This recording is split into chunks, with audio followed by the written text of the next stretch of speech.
அதிமுக நாடாளுமன்ற உறுப்பினர்களின் ஆதரவுடன் சிஏஏ சட்டமாக நிறைவேறியதாக மனிதநேய மக்கள் கட்சியின் தலைவர் ஜவாஹிருல்லா குற்றம் சாட்டியுள்ளார். திருச்சி தொகுதி இந்தியா கூட்டணி வேட்பாளர் துரை வைகோவிற்கு ஆதரவாக மனிதநேய மக்கள் கட்சியின் தலைவர் ஜவாஹிருல்லா தேர்தல் பரப்புரையில் ஈடுபட்டார். தென்னூர் பள்ளிவாசல் அருகே நடைபெற்ற பிரச்சார கூட்டத்தில் பேசிய அவர் 10 ஆண்டு காலம் பாஜகவிற்கு வசைபாடிய எடப்பாடி பழனிசாமி தற்போது அக்கட்சிக்கும் தங்களுக்கும் எந்தவித தொடர்பும் இல்லை என கூறுவதாக குற்றம் சாட்டினார். மேலும் ஜனநாயகத்தை வீழ்த்த நினைக்கும் பாஜகவை மக்கள் தோற்கடிக்க வேண்டும் என்றும் கேட்டுக்கொண்டார். தொடர்ந்து பேசிய அவர் குடியுரிமை திருத்த சட்டத்தை நிறைவேற்ற அதிமுக பக்கபலமாக இருந்ததை யாரும் மறந்துவிட முடியாது என்றும் குறிப்பிட்டார். எடப்பாடி பழனிசாமி வலம் வருகிறார். என்ன சொல்றாரு? அதிமுகவுடன் உங்களுடைய உறவுகளை எல்லாம் துண்டித்து விட்டோம் அப்படின்னு சொல்றாரு.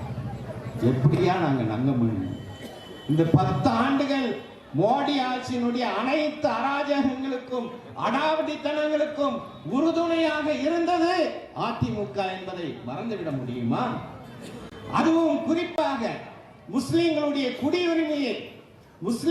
குடியுரிமையை மட்டுமல்ல, உண்மையிலேயே அந்த சட்டத்தை ஆய்வு செய்தால் என்னுடைய குடியுரிமையை, நம்முடைய அமைச்சருடைய குடியுரிமையை, நம்முடைய வேட்பாளருடைய குடியுரிமையை, அத்தனை பேருடைய குடியுரிமையும் கேள்வி கேட்கக்கூடிய ஒரு சட்டம் தான் இந்த சிஏஏ என்ற கொடூர சட்டம். அதை மோடி நாடாளுமன்றத்திலே கொண்டு வந்தார். லோக்சபால மக்களவையில் அவர்களுக்கு பலம் என்பது நிறைவேற்றிவிட்டார்கள். ஆனால் ராஜ்யசபாவிலே மாநிலங்களவையில பாஜகவுக்கு பெரும்பான்மை இல்லை. பிறகு எப்படி அது சட்டமாச்சு? அதிமுகவினுடைய 10 ராஜ்யசபா உறுப்பினர்களும் அதே போல இன்று பாஜகவுடன் ஐக்கியமாக இருக்கின்ற அன்புமணி ராமதாசுடைய ஒரு ஓட்டும் ஆக இந்த 11 ஓட்டுகளும் மோடி கொண்டு வந்த கொலைகார சிஏஏ சட்டத்துக்கு ஆதரவாக சென்றதன் காரணமாக தான் அது சட்டமானது என்பதை மறக்க முடியுமா? இதுக்கு எடப்பாடி பழனிசாமி காரணம் என்பதை மறக்க முடியுமா?